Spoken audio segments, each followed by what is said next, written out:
الحمد لله رب العالمين والصلاة والسلام على أشرف الأنبياء وسيد المرسلين حبيب إله العالمين أبي القاسم المصطفى محمد اللهم صل على محمد وعلى أهل بيته الطيبين الطاهرين المعصومين رب اشرح لي صدري ويسر لي أمري واحلل عقدة من لساني يفقه قولي.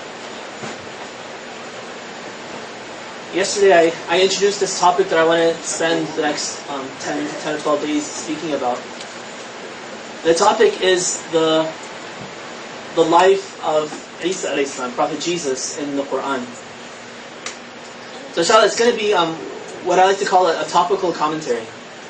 You can do commentary of the Quran, you can look at the Quran verse by verse, you start at the beginning and you take one verse after another from Surah Al-Fatiha and then Baqarah, and like that you go in order.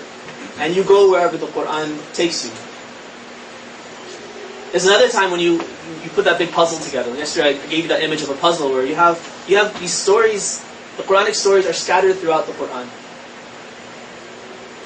Sometimes they're concentrated in certain areas, right? Sort of like the story of Isa alayhi salam, of Maryam alayhi salam, it's concentrated in the chapter of Mary, right? Chapter 18, chapter 19.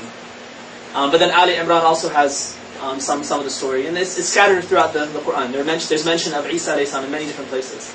So the challenge is to bring it all together, right? So that we can come up with a bigger picture and see what the whole story was like all together. Let me get everyone to settle down so we can concentrate. So what I'd like to do is to take the first episode of this story today. And like I mentioned yesterday, to know about Isa alayhi salam, we have to go a little bit back and know about his mother. Right? Say the Maryam, her birth is very significant to Isa alayhi salam. And there are a couple of verses that we have in the Quran that talk about her conception and her birth. So I want to share those with you. We're going to do a little bit of an experiment with technology. Inshallah, it's going to work to our benefit. If not, then we'll try to smooth them out by tomorrow. But I'm going to share these verses with you with a translation, and then I'm going to speak a little bit about it. Actually, on second thought, let me tell you the story first. Because I think if you have the story in your mind, then reading the verses will make a little bit more sense. The story of Maryam's birth starts with her parents. The chapter number 3 in the Quran, surah number 3 is Ali Imran. Right? Imran was her father. Okay? And her mother in the Quran is simply known as Imra'atu Imran, the wife of Imran. Right? Imran never has a role to play in the Quranic story. The wife does have a role to play, but only Imran's name is mentioned, and the wife is referred to as the wife of Imran. And she's mentioned a couple of times in the Quran. From biblical sources, not from the Bible itself, from Christian sources, the names for these two parents of Maryam are Anne, right, known as Saint Anne now, and the father is known as Joachim. And I did some searches online to see how it's pronounced, and I saw that even Christians were having, they're kind of scratching their heads to see how it's pronounced. It's spelled Joachim. Right, so there are different opinions about what it means, but it seems to be derived from something that's similar to an Arabic word. Right? The Jo part is an anglicized version of Yahweh, the name for God. And then the Akim part seems to be related to Iqama.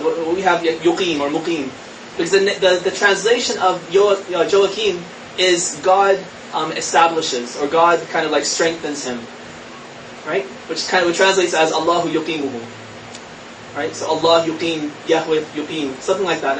I'm not a linguist, I don't know Hebrew, but just from all the things that I saw in different books, it seems like that's what it's related to that name.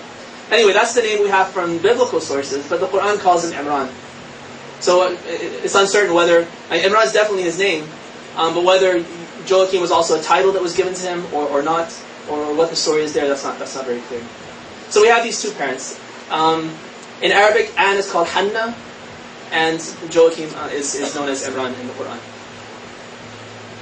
Now Imran seems to be a prophet. We have a tradition, a hadith that says that he was a prophet.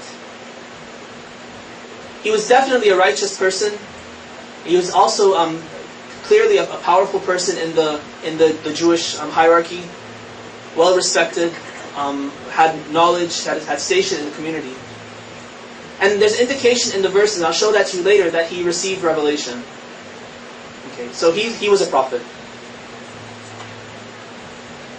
Hannah and Imran, they didn't have any children and they were old.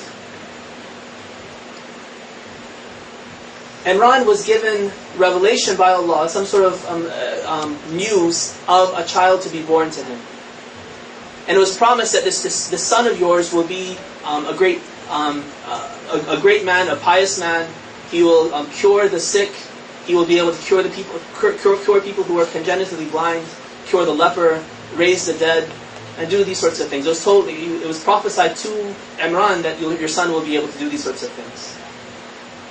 He shares this news with Hannah, with his wife, and his wife is very, very pleased, very excited, of course, that's wonderful. We're going to have such a righteous son from our progeny. So she, in prayer, she turns to Allah and she dedicates her